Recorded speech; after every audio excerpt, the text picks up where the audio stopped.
What's up, fam? Good morning and happy Wednesday. Or for those who celebrate, happy hump day. I hope you had an awesome weekend watching the Super Bowl. The Super Bowl has not yet happened, so I cannot tell you if I'm excited or not. I'm excited for the Super Bowl. I am not sure who won yet, obviously, because I'm not telepathic, but I am very excited to watch the game this evening. We have tacos and pizza and junk food. I've been working out probably 4 days a week now, only 20 minutes a day, because as much as I love to work out for an hour at a time, my body can only handle 20 minutes a day. So 20 minutes a day is all I've been biking, but I bike really heavy and it feels absolutely amazing. So definitely on the path of self-care and taking care of myself, and I'm enjoying that. So I know the past two episodes have been super heavy and a little bit dark, and I told you guys at the beginning of January we were going to be having really hard talks. And I want to do that because I want you to understand that as much as I look back at my life and I joke about things and I can say, holy crap, I can't believe I did that, there's a huge part of me that looks back on some of those things and wonders how I made them out, how I made them out alive. And at the time, they were not a laughing matter. So I wanted to talk about the things that aren't laughing matters. And I know that a lot of people actually have had relapse dreams, and I read a post the other day actually, and someone said that they woke up, they realized they had had a drinking dream or a relapse dream, and they had this peace and serenity because they realized that they actually hadn't been drinking. So I love when you can take some of your really crappy past and make it a positive so that people can learn from it. It's not always easy, putting myself out there, telling you that I've had affairs with married men, that I've had 4 felonies, that I used to drive drunk. I mean, I don't look at that and go, oh my God, I can't wait for everybody to relate to me. No, I don't want you to have to relate to me, but we do. And that's what makes this bond so special. That's what makes this program so special, is literally all of you. I am so thankful that I can go to my podcast or ask Jake how we're doing on downloads, and he'll be able to tell me if we're killing it or not. And this podcast continues to grow in the community, in the sober community, and that is what I want to talk about today. I absolutely want to talk about. Okay, for those of you who just heard that, that was my dog coming into the room, and he just busted open the studio door and flopped down right next to me. I'm okay. He's okay, I think. He's depressed because we're not playing ball right now, but I digress. He'll be fine. So, anyway, back to the program. What I was saying was that this program and all of you are a source of hope for me. And when I say that you're a source of hope for me, I was talking to Jake the other day, and we were trying to think of things to put into this program and into this episode, And I told him, I said, hey, I'm in the middle of something right now. I'm writing. Can you do me a favor and look up stories in the big book that specifically talk about hope? And he was like, yeah, sure, I can do that. No big deal. He does whatever I ask because he's amazing like that. And he's kind and he's loving. And it's his birthday today. So happy birthday, Jake, to the best producer ever. So he texted me back probably a couple hours later. I had been working and he was looking, and he said, I can't find specific stories on hope. And I said, well, really? And he goes, yeah. And he goes, well, but isn't that the basis of the program, is hope? And I kind of sat back and I was like, yeah, you are absolutely accurate. Like, that is the whole purpose of this program, is hope. You're not going to look in the big book or come to a meeting and hear someone talk about hope. It might be a topic for discussion at some point. It might be a lesson that someone learned somewhere that they brought up during a meeting. But as a general rule, there is no actual mention in a story or in the literature that says, I had hope. The places that you're going to find it is in the second step, but it's not necessarily in the second step.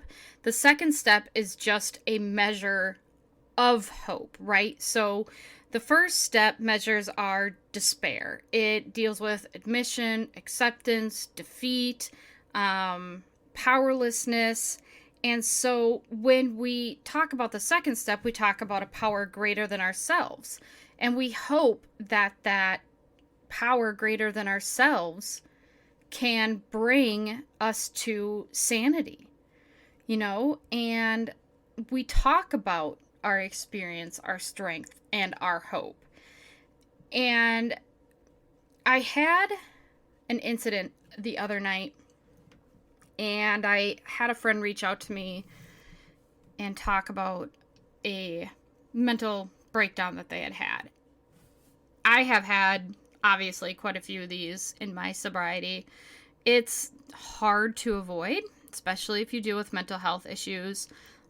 I also deal with health issues as well as mental health issues, alcoholism. So breakdowns are unfortunately kind of frequent. They're not as frequent as they used to be. And I asked my friend, I said, did you get through it sober? And they told me, yeah, I got through it sober. And I was like, oh my God, like, I don't think you understand how big of a deal that is. You just made it through your first mental breakdown sober. That is a huge, huge deal. So I was honest and I said, there's times when I'm going through things like that and a drink will cross my mind. And they're like, what, really? Absolutely.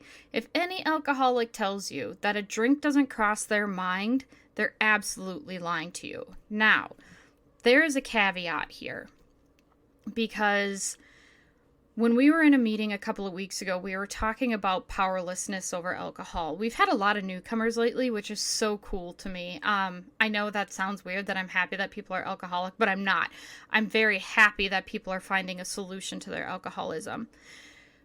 When we were talking about powerlessness over alcohol, a member in my group said, I don't want to drink. I wish I could have a drink. And that resonated with me. That made so much sense. It was insane. And I told my friend that. I said, I think about drinking. I don't have a compulsion to drink. It's been lifted from me. I don't need to have a drink to control my emotions, my feelings, my pain. And even when I'm in the throes of pain, I am not like, oh my God, I absolutely have to have a drink so I'm not in pain. I do want to find a solution to that pain. And unfortunately, a couple of weeks ago, I think I told you guys, and if I didn't, I had a migraine and I had to take a narcotic to help with the pain, as well as an anti-inflammatory and a migraine med. It was just, I had to be knocked out for a little bit to help my brain swelling. And no, it wasn't my ego, it was actually brain swelling. And when you're in that state, you remember all the times before when you felt like that. And to know that you don't ever have to feel that way again is absolutely freeing. It's amazing. And that's the hope, right? Jake was right. The entire program of AA and sobriety, the premise of it is hope. So I really started to think about things that were so desperate for me when I was using, and the times that I thought things were so hopeless. And it really made me think of all the things that started to come true because of the promises, because of the hope that I had in the program. And I never wanted to feel drunk, out of control, loopy, silly, fuzzy, any of that ever again. And the program of AA itself, or sobriety, I know some of you don't subscribe to AA, and that is just fine with me. As long as you're in a program that's working for you, that is all that I care about. But the whole premise of sobriety is understanding that there is hope for us. And if you don't believe it, you can go to a meeting and see it. You can go to the big book and read the stories in the back of the big book. And I really thought back on my life, and I know I jumped a little bit back and forth there, and I apologize about that. Hopelessness for me. Man, I really thought, looking back on it, that hopelessness was a state of being, right? Like, life was not going to get better than it was at that point. Even if I left my spouse, which I had wanted to do for years off and on. Even if I left my spouse, my life was going to get no better than what it was. Because that is the way that I had programmed myself to believe. I had believed that without alcohol, I'm worthless. Without those people I so-called my friends in my life, I was worthless. Without my high-powered job, I was worthless. And it never dawned on me that the reason all of those things were worth less was because I had allowed myself to believe that those were the things that were going to make me a better person. Not my personality, not my power, not my strength, not my individualism. I truly believed that things on the outside made me better. And that is some hopelessness, folks. That is living for other people. I have lived for other people all my life. All my life, I've lived for other people. All my life up until recently. I've done things for myself here and there. But there is nothing like the power of taking yourself back. And I never, in a million years, looking back and looking at my progress in sobriety, in April of 2010, would have thought that that girl would be where she is today. But that's the beauty of the program. I put my faith and my hope and my understanding into a sponsor. I put my faith, my hope, and my understanding into a higher power that could help me. I put faith, hope, and understanding into a program, a successful program that, as long as I showed up and listened, put the sock in my mouth and didn't talk, I would learn something. And I have. I've learned a lot. I've learned a lot about myself. I've learned a lot about humility. I've learned a lot about what I'm capable of. And I've learned that the strongest part of me is not my stubbornness. It's strong. It's strong. Don't get me wrong. It's strong. But my mind is stronger because it's so clear, because I've actually worked through the program and worked through the issues that I have, I'm able to discern between right and wrong. I'm able to see something when it's hopeless. I'm able to reach for hope when I need to. And it blows my mind to think that I thought the solution was in a bottle. I also thought the solution was letting people tell me what to do, who to be, how I should be. And I'll be damned if every now and then I don't fall into that category every now and then. But when I think about the hope that I have for myself, the hope that I have for myself is that I stay sober, right? The hope that I have for myself is that I am able to take my last breath on this earth as a sober human being.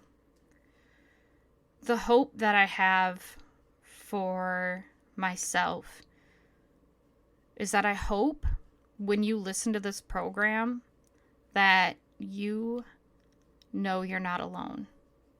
I don't care if you've been out drinking or if you've been sober for a year or if you've been sober for 2 days or 25 years. My hope is that you can listen to this program and know that you're not alone. You know, I think a lot about podcasts and listening to a lot of the podcasts that have guests and things like that. And I love that because it talks about other people's experience, strength, and hope. But there's rarely a program out there that talks about the daily crap we deal with in our brains, right?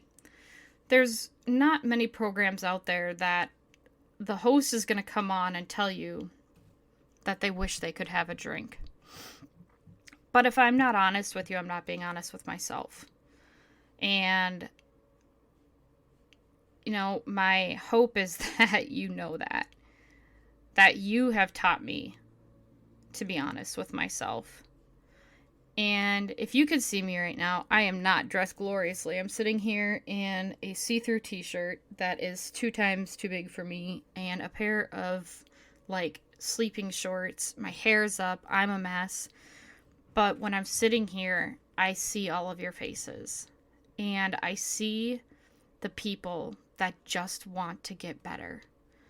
And I remember being there. I remember, being there sometimes every day for a week at a time. You know, I remember sitting there and wondering, when was it going to get better? How was it going to get better? Because at this time, I don't see it getting better. And that's when we just have to realize that we have to reach out our hand. We have to reach out our hand. We have to ask for help. And even when we don't feel like doing that, when we don't feel like reaching out our hand and asking for hope, that's the time when we need to do it the most. I did not want to go to a meeting yesterday. I did not want to go to my meeting yesterday. I was tired. I didn't have to do coffee yesterday. I wanted to sleep in because work has been kicking my butt, and I have spent a lot of time baseball writing on the outside, and I have another small business that seems to be taking off.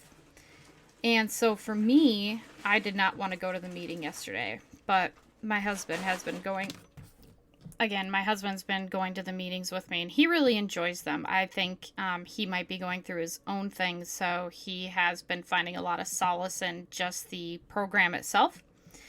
And so he got up yesterday, and I got up yesterday, and we went to the meeting, you know, and I'm really glad that we did because we had a newcomer, and I always love my newcomers. I love talking to people and meeting new people. I'm just a social butterfly. But I got to see a friend that I haven't seen in probably over a year. And I was just so excited to see her. I was so excited that she had shown up to the meeting, and they invited me out for pancakes afterwards, but I had an interview I had to do yesterday, so I wasn't able to go. But when I met up with them, or I've not met up with them, when I went to the meeting and saw everyone, it was a reminder that even when we don't want to go, those are the times that we should be going. Because you never know what you will need to hear, right? Why didn't I want to go yesterday? Well, because I was tired and I haven't missed an AA meeting in 6 or 7 months, which is not, it's not a brag. Don't ever brag about like going to as many meetings as you can or missing as many, like it's not a brag. I'm just saying like I haven't missed a meeting on a Saturday morning and I was just tired. But I was grumpy and cranky before I even went to the meeting. And when I got to the meeting, I was just really glad to see my friends. I was really glad that I went because I got to see Jo. And she's amazing. And my friend Michelle was there too. So, you know, the times you don't want to go to the meetings, those are definitely the times that you should be going to meetings. It's kind of like working out. You don't want to put your shoes on. And you guys, I've been doing really good with working out lately, even when I don't want to. It's like lacing up before you go to work out. I don't want to work out, but my body needs it and I need it for my health. And yes, my doctor tells me that I need to be a certain weight and be healthy for my medication and my condition. But I also enjoy the me time that I take when I work out. So for me, AA is like me time. And yeah, my husband goes, but to be honest, I don't even notice that he's there because I'm there for myself and I'm there for the other people in AA.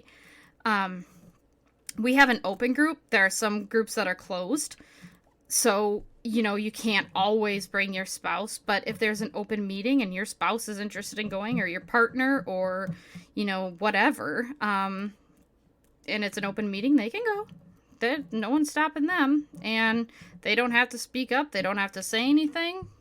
Just go.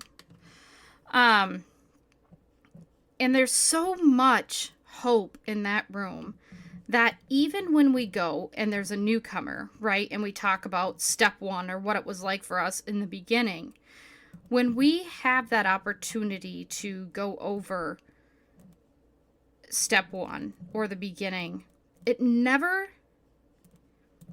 I always love a good step meeting. I love a first step meeting because I love remembering the hopelessness. I love remembering how hard things used to be in the beginning.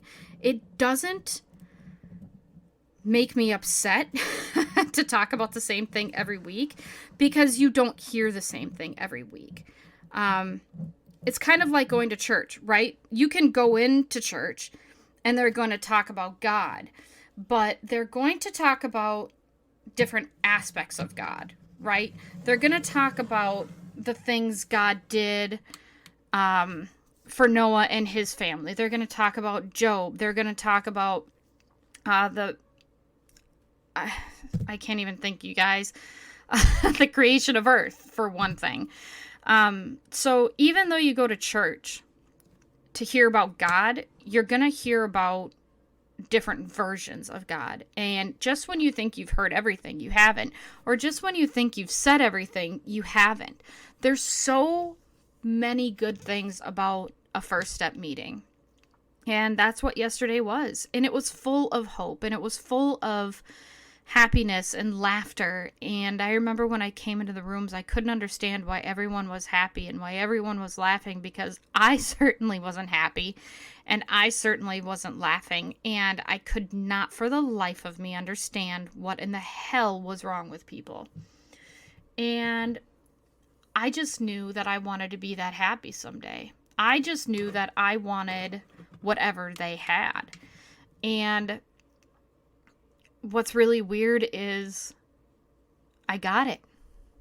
I got what they had. I got the release. I got the feelings. I got the laughter. I got the acronyms. I got it all. And I got it all because my hopelessness turned into hope.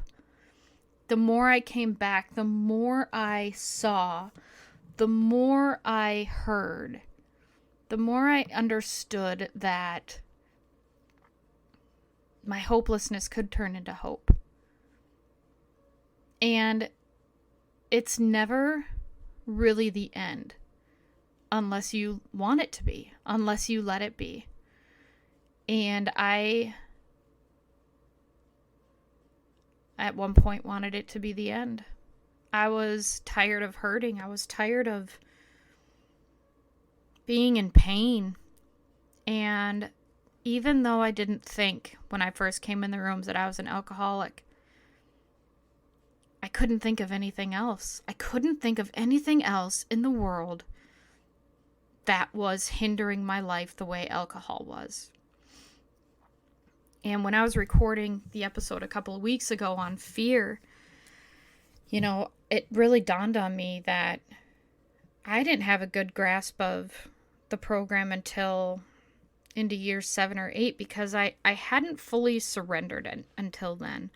I hadn't fully surrendered to the idea that my life was unmanageable. I was white-knuckling it, and I still wasn't happy. I still wasn't prospering.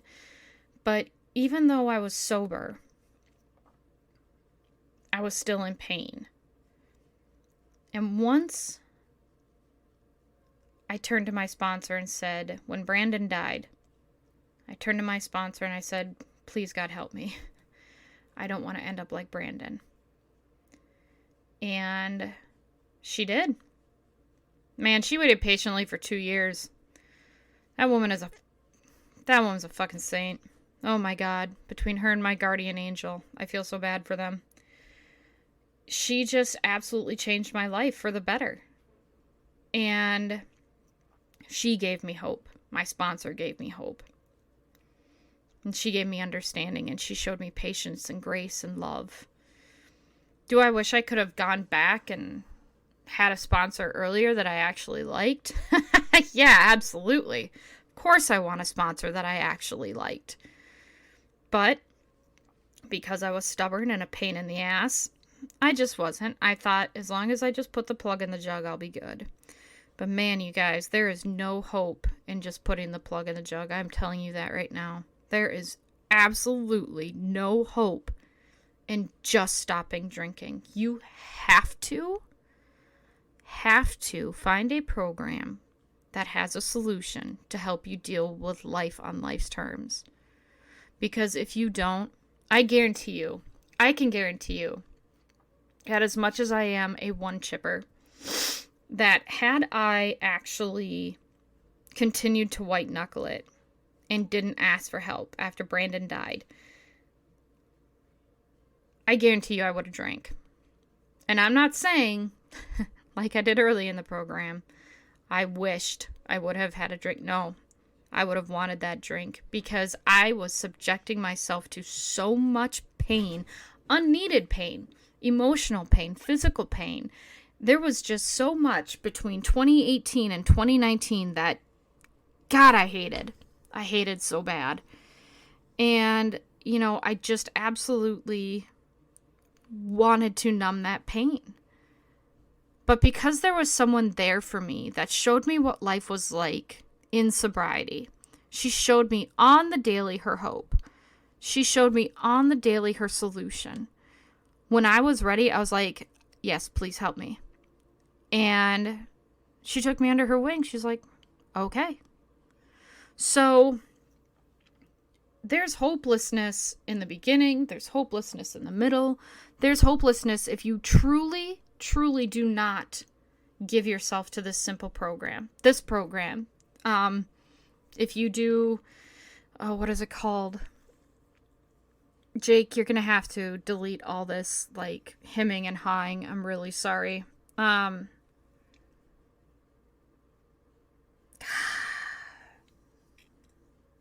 Celebrate Recovery. If you do Celebrate Recovery, that's another great program.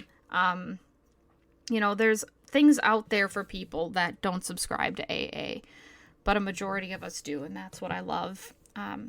It works so well that other programs use our 12 steps. There's so much hope in this program that I feel a little silly asking Jake to go in and say, hey, can you find examples of hope in the big book? I think what I was looking for was a specific story, right? Just like a specific story who was talking about how, like, they mentioned hope like 85 times in the story. I don't know. I don't know what I was expecting. But you know what? The hope is with you. Yep, it is. The hope is with you. The hope is with me. There is hope in this program. And it doesn't have to be all fear-based. It doesn't have to be, I'm so afraid of this, I can't handle this. You can. You can. There's hope. You just gotta remember what I said. Only one can live there, faith or fear. Which one are you gonna pick? I want you to pick faith. I want you to pick the good, the hope. Because hopelessness is exhausting, you guys. Hopelessness is exhausting and sad and frustrating. And we are all here for you. We are all ready to help you turn your life around. We are ready to even get you through the bad days. If you're sober and you just need to bitch at someone, I'm here. Jake and I do it all the time. My friend Teresa and I do it all the time. My friend Danielle and I do it all the time. Like, my best friend Kayla and I, we do it all the time. Like, there are core people in my life that I don't hold back on. And that's okay. Because if that's what keeps you sober, if you coming to me and saying, I don't know you, but I need 2 minutes to just yell and vent and scream, don't tell me anything, just let me be heard. All right? I will let you be heard. So there's hope here. There's hope right here for you right now. It doesn't have to be painful. It doesn't have to be this hurtful. No matter what you are going through, I don't care if you are going through divorce, bankruptcy, foreclosure, losing your job. All of that is circumstantial. All of that can be brought back. You cannot be brought back. So please, take a minute, take a deep breath, get it all out of your system, and realize that there is hope. That we are here for you. This program's here for you. I'm here for you. And that you are worth saving. You are worth having around. You have touched someone's life somehow, somewhere, and you are going to make a change. You are going to make a difference. And I want you to know that even if it's not on some grandiose level, that your smile, that coffee you bought for someone, that nice outfit you said to someone, putting the cart back at Target, we know who the ones are that don't. We know. Don't be that person. All those little things that you do make an impact on someone's life or someone's day. And I just want you to know that I have hope for you. I've got enough for you right now. If you don't have enough for yourself, just know that I've got it for you. And I'll carry it. I'll carry you. I'll give it to you when you need. And when you're ready, you can take it. You can take it back. And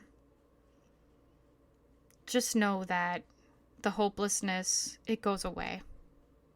It really does. The hopelessness goes away. And so does the shame, and so does the guilt. And so does the frustration. But when life happens, you have to remember that everything is circumstantial. Everything is fixable. But if you're not here to fix it, there's nothing that can be done. So, make sure to take time for yourself this week. Make sure to find time in all the crazy, in all the busy, to take time for yourself. Give yourself that 5 minutes, that 20 minutes, that meditation, that workout, that reading the book. If you like outside gross, doing things outside, go do something outside. Play ball with your dog, pet your bunnies. Take that 5 minutes for you. And the more you do that, the more you will learn to love yourself. But I'll be here loving you until you can't do that. And there's nothing you can do about that. So I'm going to love you. I'm going to love you through it. I'm going to love you through all the ugly, because that's what we do. And that's what people did for me. So have a good rest of your week, fam. I really love you. And I have been missing out on doing my attitude of gratitude at the end of this. And I feel like such a jerk. So this week, I'm just thankful for my listeners. I'm thankful for all of you. I'm thankful for the people that literally make this program a program, who download this every week, who take it to heart. If you listen to it and nothing impacts you, someday it will. So keep listening. Keep coming back. And I am just so thankful for every single one of you. And I love you. And I hope you have a great rest of your week. And until next time, be well, fam.